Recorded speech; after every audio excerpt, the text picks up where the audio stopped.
Seperti deja vu, ada lagi orang Direktorat Jenderal Pajak atau DJP yang disidik Komisi Pemberantasan Korupsi. Modusnya menerima uang sogok puluhan miliar dari wajib pajak agar tanggungan pajaknya lebih rendah. Si wajib pajak plus pegawai pajak untung, tapi negara buntung. Kasus itu mencoreng Direktorat Jenderal Pajak yang kinerjanya kurang moncer karena terimbas wabah corona. Tahun lalu, realisasi penerimaan pajak cuma 1.070 triliun rupiah, alias anjlok 19,7% dibandingkan tahun 2019. Di bulan Januari tahun ini pun, penerimaan pajak belum membaik. Cuma terhimpun 68,5 triliun atau merosot 15,3% dibandingkan periode yang sama tahun 2020.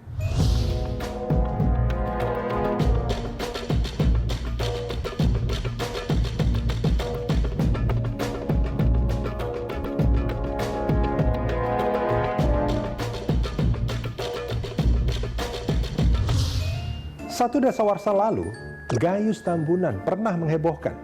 Pegawai pajak itu terbukti korupsi saat menangani keberatan pajak sebuah perusahaan. Di tingkat pertama, Gayus diganjar 7 tahun penjara. Tapi kasus yang melilitnya bukan hanya satu perkara, ada 4. 2 kasus penggelapan pajak dan yang lainnya adalah pencucian uang serta pemalsuan paspor. Alhasil, Gayus yang diberi atribusi sebagai mafia pajak oleh media, total menerima hukuman 29 tahun penjara.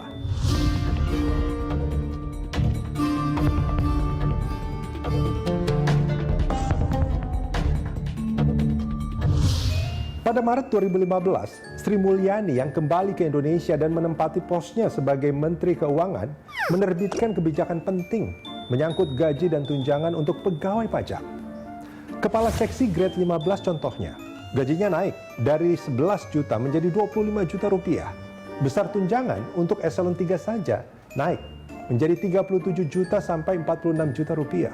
Pokoknya, wow, orang pajak adalah barisan PNS bergaji besar.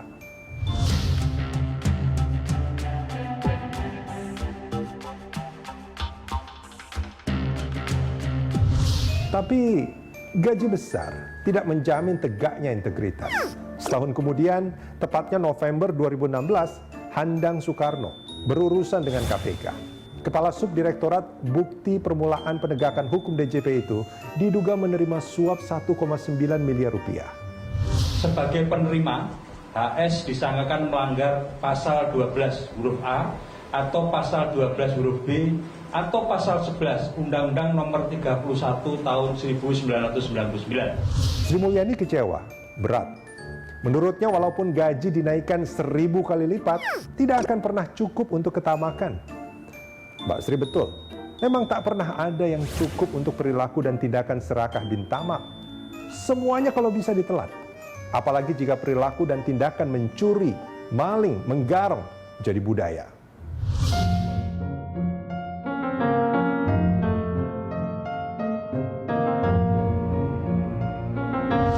Sekarang, apa yang tidak disukai Menteri Keuangan terulang.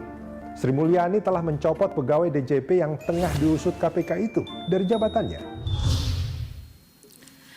Terhadap pegawai Direktorat Jenderal Pajak yang oleh KPK diduga terlibat di dalam dugaan suap tersebut, telah dilakukan pembebasan tugas dari jabatannya agar memudahkan proses penyidikan oleh KPK. Dugaan suap yang melibatkan pegawai Direktorat Jenderal Pajak ini jelas merupakan pengkhianatan. Handang Soekarno telah divonis 10 tahun penjara. Gayus Tambunan bahkan lebih berat lagi, diganjar 29 tahun penjara dalam 4 perkara. Apakah itu tak cukup menjadi pengingat kepada pegawai pajak untuk menghindari korupsi?